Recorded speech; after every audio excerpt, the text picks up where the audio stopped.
hemostasia. Si tú te haces una herida, te haces un corte, presionas, y ese cortecito se va a cerrar, ¿sí o no? Porque van a llegar las plaquetas y se van a producir coagulación. ¿Cuánto es el tiempo de sangría de una persona aproximadamente? Tú te haces un corte algún día que estés de repente cocinando, haciendo algo, ¿no? Y te cortas. Tú lo presionas, calcula tu tiempo. En 7 minutos aproximadamente vas a dejar de sangrar. Aproximadamente, un poquito más, más o menos. Es el tiempo que demora este proceso de hemostasia. Ahora, ¿cómo se va a producir esta hemostasia? Nosotros tenemos... Ya, vamos por acá. Mira, la hemostasia tenemos dos fases, una primaria y una secundaria. La primaria es esta, ¿sí? Si quieres poner primaria, y la secundaria es esta, secundaria, ¿ok? Tenemos primaria, secundaria. En la primaria van a participar dos elementos, los vasos sanguíneos y las plaquetas, ¿sí? Entonces, lo primero que hace tu cuerpo cuando está sangrando, este es el vaso sanguíneo. Si acá hay un hueco, acá está sangrando por acá, ¿qué hace el cuerpo? ¿Qué te conviene a ti? ¿Vasodilatar o vasoconstricción? Vasoconstricción. Si está saliendo sangre, tú no vas a ser ocurrente de decir, está saliendo sangre, ¡pum! Dilato. Y sale más sangre. Entonces, el cuerpo como reflejo hace vasoconstricción. Acá está lo primero. Vasoconstricción. ¿Sí? Ese es el vaso sanguíneo, su aporte es ese. Se cierra, obviamente para que llegue menos sangre. Y después se va a formar el tapón plaquetario. Entonces después ya vienen las plaquetas a cumplir su función. Su función es literalmente tapar el hueco formando un tapón, ¿sí? Pero ese tapón plaquetario, para que se produzca ese tapón plaquetario, sucede esto. Tenemos estos tres procesos. Adhesión plaquetaria, activación plaquetaria y agregación plaquetaria, que son tres términos que parecieran iguales, pero no son. ¿A qué se refiere la adhesión plaquetaria? Las plaquetas se adhieren, o sea, se pegan. ¿A dónde se pegan? ¿Qué es esto? Ya, ¿cómo se llama esto? Endotelio. Ya, la plaqueta se pega al endotelio. Eso es adhesión. Acá está la plaqueta, se pega al endotelio. Acá está el hueco, mira, acá está la sangre, se pega al endotelio. ¿Sí? Una vez que ya se pegó la plaqueta, ahora la plaqueta tiene que activarse. ¿Sí? Se activa y empieza a producir distintas moléculas. Mira, a ver, tromboxanos A2, ADP, serotonina, tal. Libera una vez que ya está activada. Y una vez que está activada y que está liberando esto, va a empezar a llamar a más plaquetas. O sea, van a haber dos plaquetitas, tres plaquetitas, es decir, pegadas ahí en el huequito, pero van a empezar a llamar a las demás para que todas se amontonen. ¿Cómo se llama el proceso por el cual las plaquetas se amontonan entre ellas y se pegan entre ellas? Agregación plaquetaria. ¿Sí? Entonces tenemos adhesión. ¿La plaqueta qué hace? Se pega ¿dónde? Al endotelio. Inmediatamente se activa y empieza a liberar sustancias, moléculas, las cuales atraen a más plaquetas y las plaquetas empiezan a pegarse entre ellas, amontonándose. ¿Cómo se llama eso?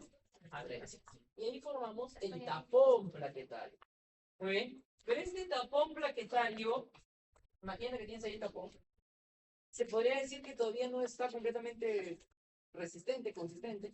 Tenemos que nosotros envolverlo con algo para que sea más resistente. Fibrina. Con fibrina. Entonces ahí aparece la fibrina. ¿No? Después todo está explicado así bastante sencillo porque esto ya lo deberían haber visto en fisiología. Esto es la hemostasia. Todo lo que acabo de explicar acá es para formar el tapón. Entonces, en la hemostasia primaria tenemos vasoconstricción y tenemos la formación del tapón plaquetario. Eso es primaria. Y otra cosa. Mira, mira la plaqueta. Este es el endotelio, ¿no? El colágeno que está en el endotelio. La plaqueta te dije que se pega al endotelio, ¿sí o no? Pero no es que se pegue de frente, sino que para que se pegue la plaqueta acá, esa es una plaqueta, para que se pegue necesitamos factor 8, pero sobre todo necesitamos factor de von Willebrand. Este factor de von Willebrand sirve como gancho para que se pegue la plaqueta.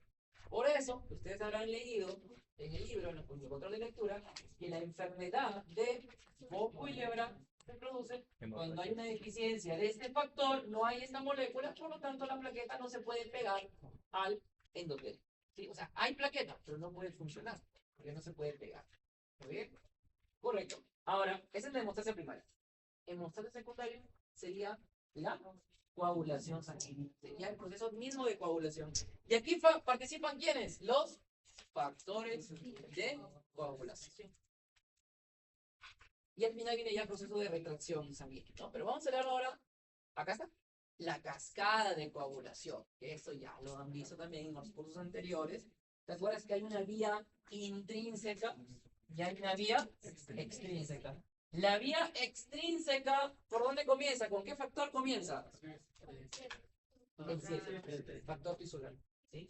El 7. Y te das cuenta, en todas las vías dice 7 o un número, y te das cuenta que dice A, ¿no? Sí, Activado. A es activado. Entonces, hay un factor que puede ser un número cualquiera, pero si tú le pones la A, significa que este factor ya está activado, ¿no? Y para que se active, ¿qué necesitas? Calcio. Este factor, si está activado, lo que va a hacer es que va a activar ¿a quién? Al 10. Y todo es una cascada, literalmente, ¿cómo se llama así? Cascada, ¿no? Entonces, yo soy el 7. A mí me activa, ¿quién me activa? El calcio. Una vez que yo estoy activado, yo voy a activar ¿a quién? Al 10. Y el 10 se queda activado. Y ahí espera, porque esa es la vía, ahí es como la vía que consigue las dos, se llama vía común, ¿no? Ya, nos quedamos acá en el 10. Ese es el 7. 7, calcio, 10.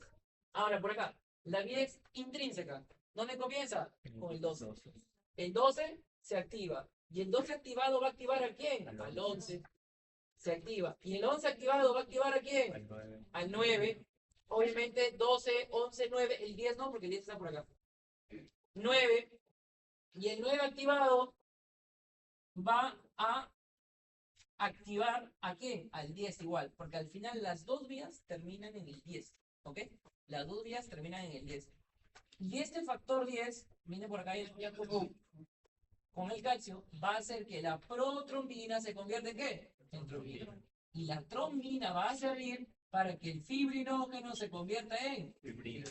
Que después la fibrina se va a empezar a combinar con otra fibrina para formar un polímero de fibrina. Y te dije que la fibrina era eso que envolvía el tapón plaquetario. ¿Sí? Ok.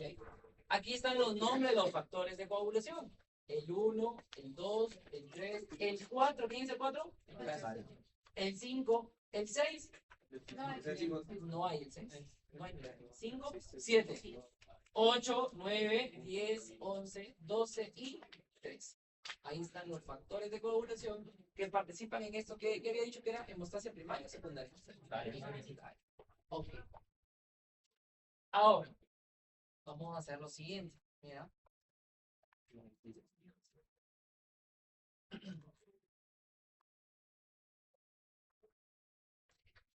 Muy bien. Tenemos acá nosotros patologías, vamos a ponerlo, trastorno, creo que se usa. Trastornos de la coagulación. ¿Ok? Entonces, tenemos un forma así. Espera un segundo.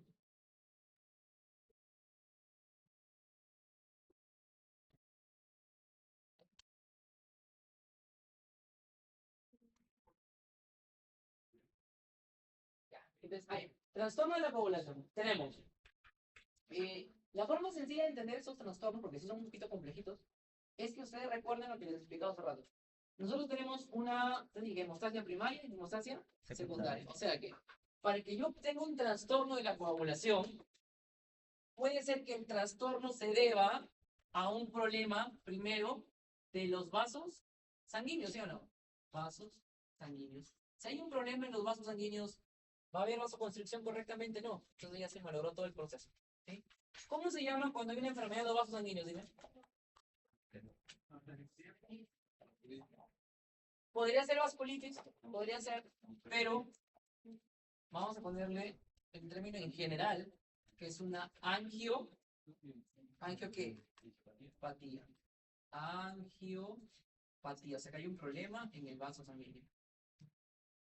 Ya. ¿Dónde más? ¿Cuál es el siguiente paso? Te dije, primero vasoconstricción. ¿El siguiente paso cuál era? Las plaquetas. Ok. Entonces, la siguiente causa para tener una coagulación sería que tenga un problema en las plaquetas, ¿sí o no? O sea que haya una plaquetopatía. ¿Sí? Problema en la plaqueta. Y la última sería que haya un problema en los factores de coagulación. ¿Ok? Entonces tenemos factores de coagulación. ¿Listo? Y mira, de vasos sanguíneos es un tema ya bastante amplio, que no lo vamos a tratar ahorita. Vamos a hablar principalmente de la plaquetopatía. Acá vamos a encontrar dos tipos de alteraciones. A ver, ¿por qué razón una persona puede tener un problema de coagulación? Porque sus plaquetas, ¿cómo van a estar? ¿Altas o bajas? Bajas. Bajas. Entonces, se llama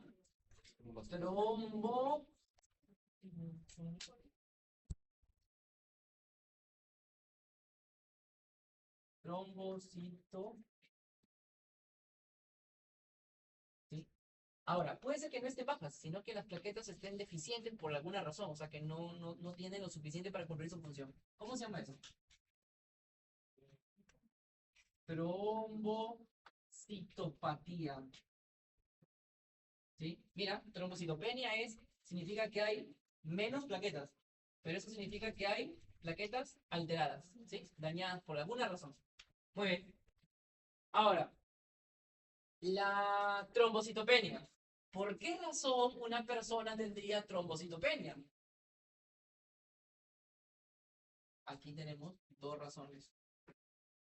¿Qué es lo que siempre se pregunta, no? O sea, ¿por qué razón puedes tener tú poco dinero? No trabaja. Porque no genera dinero, porque no estás trabajando, uno. Y dos, porque te gastaste el dinero. Es lo más lógico, ¿no? Acá es lo mismo. Trombocitopenia. ¿Por qué tendrías pocas plaquetas? No se Porque hay menos producción de plaquetas, ¿sí o no? Menos producción. O porque hay mucha destrucción. ¿Sí? Lo lógico, ¿no? Ok. Listo. Ahora dime, ¿por qué razón tendrías menos producción de plaquetas? Una razón sería anemia aplásica. Vamos a ponerle aplasia medular, ¿sí o no? Si hay aplasia medular, dime, si hay aplasia medular, ¿va a haber menos plaquetas o no? Sí. ¿Sí? Va a haber menos eritrocitos, menos leucocitos y menos plaquetas. Esa es la causa representativa. Ahora, si hay más destrucción, ¿por qué se pueden destruir las plaquetas? Ahí tenemos que ver dos razones. Puede ser autoinmune o no autoinmune. Si es autoinmune, que lo debes haber leído también en el libro, ¿cuál es esa enfermedad autoinmune donde estás produciendo pocas plaquetas?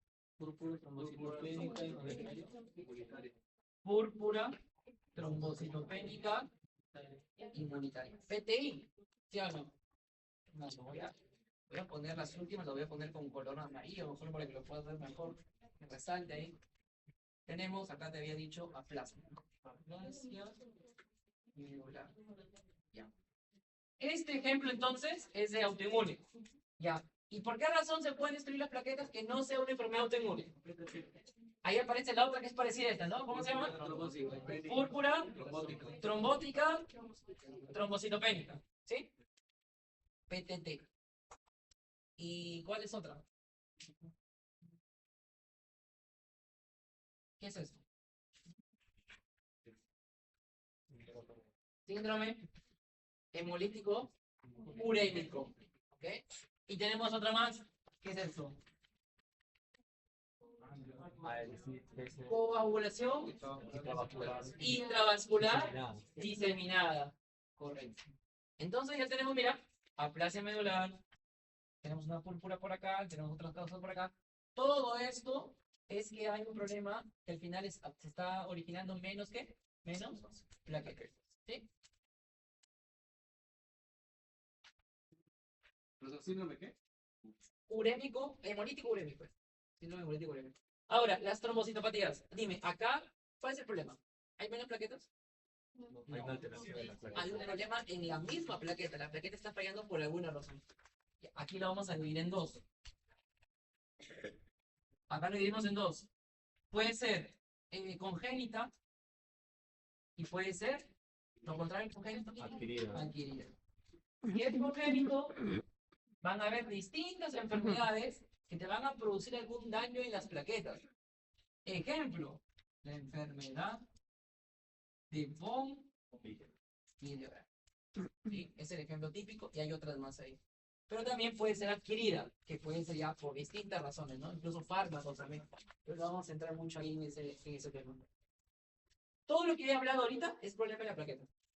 Pero si el problema fueran los factores de coagulación, ¿qué enfermedad aparecen ahí? Exactamente.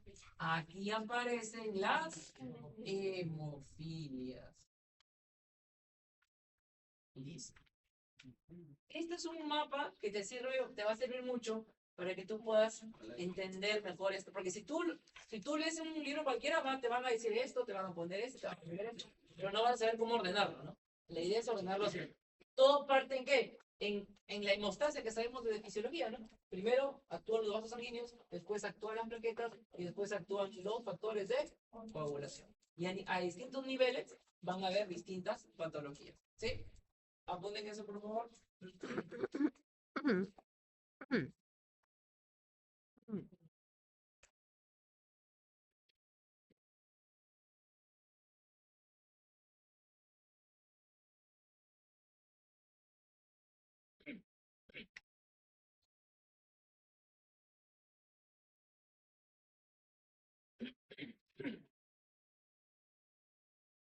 Bien.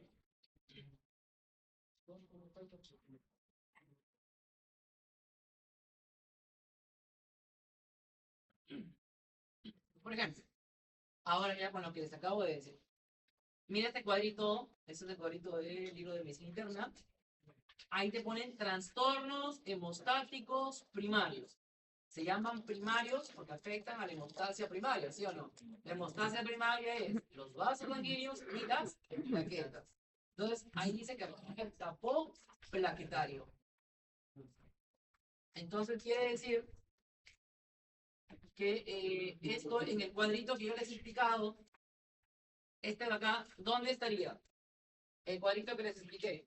¿Estaría en una enfermedad de trombocitopenia o trombocitopatía? Trombocitopatía. ¿Sí? Y ahí incluso te lo divide más, ¿no? Te lo divide. Defectos en la adhesión plaquetaria, defectos en la agregación plaquetaria y defectos en la secreción plaquetaria. Tú dirás, ¿tenemos que saber cuáles son defectos de tal? Sí. O sea, por ejemplo, la enfermedad de von Willebrand, o Willebrand, que se llama. ¿El defecto dónde está? En la adhesión. Porque te expliqué claramente, para que la plaqueta se pegue al endotelio, necesitas el factor de Willebrand. Si no hay, no se puede pegar, por lo tanto no hay una buena adhesión. ¿Sí? ¿Listo? Y por último, la coagulación intravascular diseminada, que también estaba en este grupito. Con eso terminamos. ¿Por qué se produce este factor esta alteración?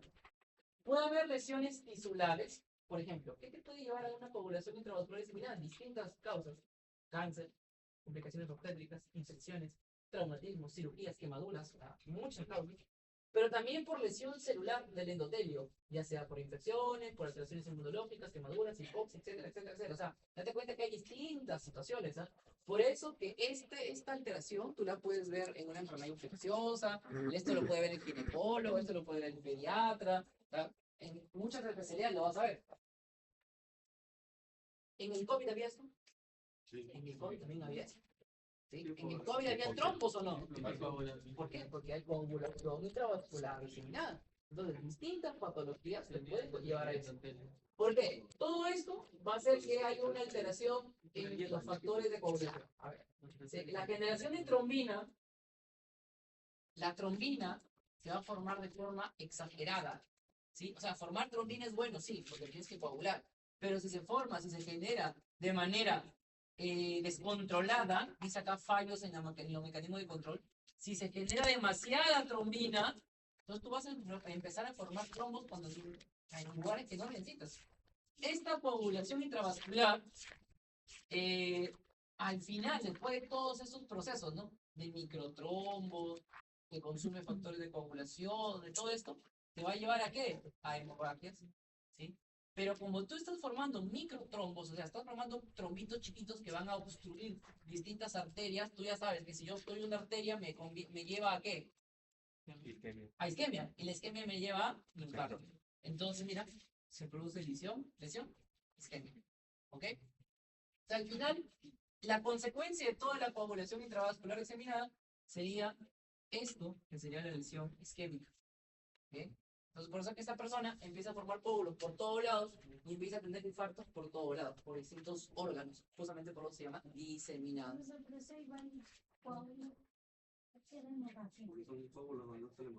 Ok. ¿Por qué hay hemorragia? Porque, ¿te acuerdas? Creo que no me acuerdo si te dije. Sí te mencioné, en nefrótico hablamos que hay factores que son anticoagulantes y hay factores que son procoagulantes, ¿sí? Entonces, acá lo que estamos perdiendo son los factores coagulantes. O sea, hay trombos, sí, pero a la vez, esta formación de trombos hace que el cuerpo consuma los factores de coagulación, ¿sí? Entonces, si tú consumes los factores de coagulación, significa que ya como que ya los utilizaste. Ya no tienes cómo coagular cuando realmente lo necesitas. Entonces, por eso la persona termina con hemorragia, ¿sí? Si te das cuenta, básicamente, en palabras sencillas, es como decir que el cuerpo se está confundiendo, ¿sí? O sea, el cuerpo, al generar tanta trombina, dice, ok, ya no necesito factores de coagulación, porque ya tengo mucha trombina. Entonces ya empiezas a guardar esos factores de coagulación, ya no te queda, ya no tienes factor de coagulación para poder coagular cuando realmente lo necesitas, por lo tanto te va a llevar esto a una hemorragia, ¿sí? Entonces, esas son las dos consecuencias de esta coagulación intravascular diseminada. Yo creo que les he puesto, sí, ahí les he puesto estas causas, están detalladas ahí, ¿no? Alteraciones obstétricas, cáncer, infecciones, shock, traumatismo, cirugía. ¿Te acuerdas en el shock séptico? Esto lo hemos visto en el shock séptico, ¿te acuerdas? En el esquemita que tienes del shock séptico se formaba el trombo, ¿sí o no? Ahí se formaba la coagulación intravascular diseminada también. Muy bien. En el golpe de calor, que no sé si se recuerdan la primera semana, también cuando hablaron de golpe de calor, también hay coagulación intravascular diseminada. Muy bien. Entonces con eso hemos terminado.